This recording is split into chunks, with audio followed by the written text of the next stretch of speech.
नमस्कार दोस्तों, आज हम बात करेंगे वर्किंग विमेन्स के बारे में।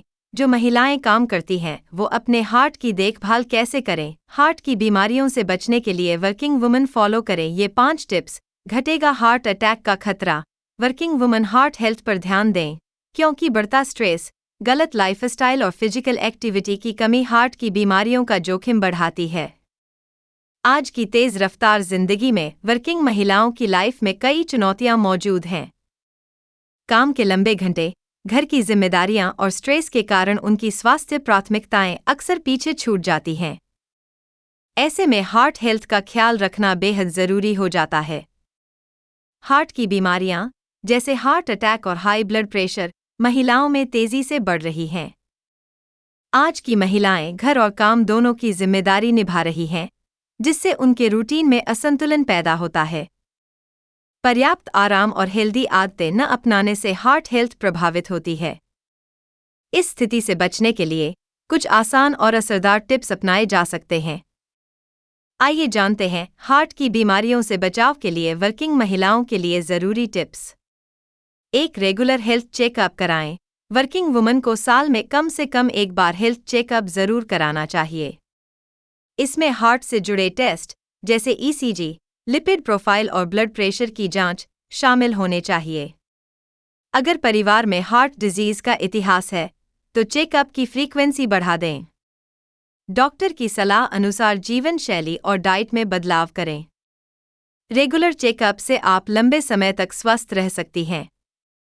2. कैल्शियम और मैग्नीशियम से भरपूर भोजन खाएं। कैल्शियम और मैग्नीशियम हार्ट की मांसपेशियों को मजबूत बनाते हैं।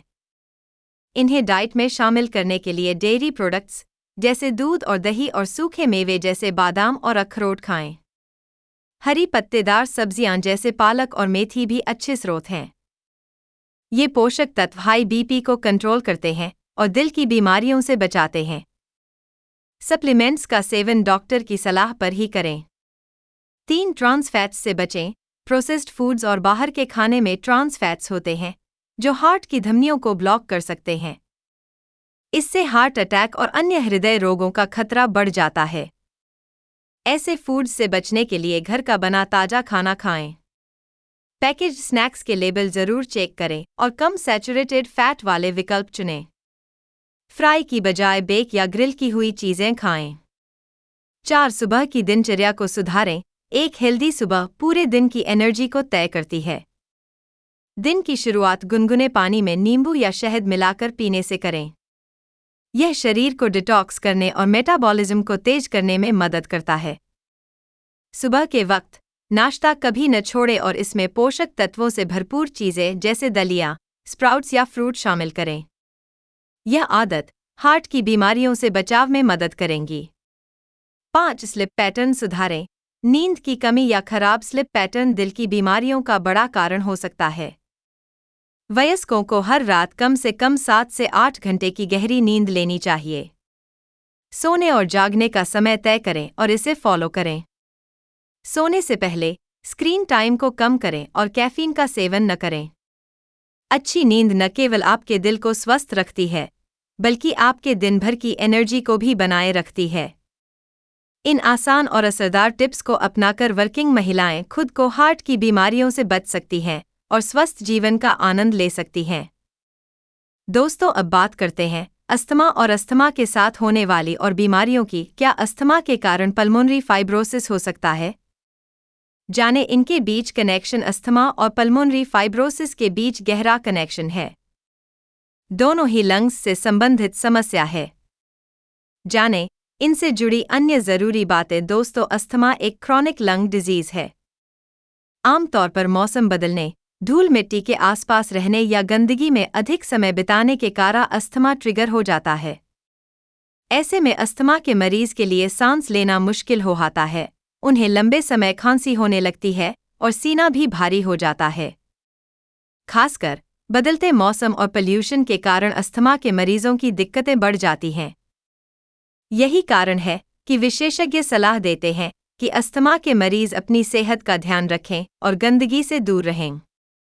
बहरहाल, माना जाता है कि अगर अस्थमा के मरीज अपनी सेहत का सही तरह से ध्यान नहीं रखते हैं, तो इसकी वजह से पल्मोनरी फाइब्रोसिस हो सकता है। सवाल है, क्या वाकई ऐसा होता है? आखिर इन दोनों बीमारियों का आपस में क्या कनेक्शन है? आइए जानते हैं विस्तार से। दोस्तों, क्या अस्थमा के कारण पल्मोनरी फाइब्रोसिस हो सकता है? जैसा कि हमने पहले ही जिक्र किया है कि अस्थमा लंग्स से जुड़ी बीमारी है। इसी तरह पल्मोनरी फाइब्रोसिस भी लंग्स की गंभीर समस्या को ओर संकेत करता है। लेकिन सवाल यह है कि क्या वाकई अस्थमन के कारण पल्मोनरी फाइब्रोसिस हो सकता है? क्या इनका आपस में कोई कनेक्शन है? इस बारे में डॉक्टर का कहना है, अस्थमा और पल्मोनरी फाइब्रोसिस दोनों ही लंग्स से जुड़ी समस्या है। लेकिन दोनों का आपस में गहरा कनेक्शन भी कहा जा सकता है। ऐसा इसलिए क्योंकि अस्थमा के मरीजों में मूल रूप से सांस नली में दिक्कत होती है। उनकी सांस नली सिकुड़ जाती है और पतली हो जाती है। इसका मतलब है कि अस्थमा के मरीजों की एयरवेज में स्ट्रक्चर में बदलाव हो जाता है। यही स्थिति लंग्स में गहरे और कठोर निशान बनाने के लिए जिम्मेदार हो सकती है। डॉक्टर का आगे कहना है, जब लंग्स में कोई गहरा दाग या निशान हो जाता है तो उसे हम पल्मोनरी फाइब्रोसिस के नाम से जानते हैं। पल्मोनरी फाइब्रोसिस होने पर मरीज के लंग्स के टिश्यू भी डैमेज होने लगते हैं। अब हम जानेंगे अस्थमा के मरीजों में पल्मोनरी फाइब्रोसिस होने के कारण। दोस्तों, हमने कुछ देर पहले ही अस्थमा और पल्मोनरी फाइब्रोसिस के बीच कनेक्शन के बारे में जाना है। हालांकि कई अन्य कारण भी जिम्मेदार हैं जो अस्थमा को पल्मोनरी फाइब्रोसिस में बदल सकते हैं, जैसे लंग फाइब्रोसिस। अस्थमा के मरीजों की सांस नली के आकार में बदलाव होने लगता है या वह सिकुड़ जाता है। यह समस्या अस्थमा के मरीजों में मूल रूप से दिखता है। वहीं कई बार सांस नली में सूजन और अन्य बदलाव होने लगते हैं। हालांकि शुरुआती दिनों में ही इस स्थिति का पता चल जाता है, लेकिन किसी वजह से सही ट्रीटमेंट न मिले तो यह दिनों गंभीर रूप ले सकता है। Genetical factor. दोस्तों, अगर अस्थमा से पीड़ित मरीजों में पल्मोनरी फाइब्रोसिस की फैमिली हिस्ट्री रही है तो उन्हें भी भविष्य में यह बीमारी होने का जोखिम बढ़ जाता है। इससे बचा नहीं जा सकता है। हाँ, कुछ बचाव के उपाय या तरीके इसमें कारगर तरीके से काम कर सकते हैं। इसके बावजूद अस्थमा के मरीजों को लापरवाही नहीं करनी चाहिए, क्योंकि उन्हें पल्मोनरी फाइब्रोसिस के होने का जोखिम अन्य लोगों की तुलना में अधिक होता है। दोस्तों, हमारे द्वारा दी गई जानकारी आपको कैसी लगी कमेंट में बताएं और वीडियो को लाइक और चैनल को सब्सक्राइब करना ना भूलें। धन्यवाद।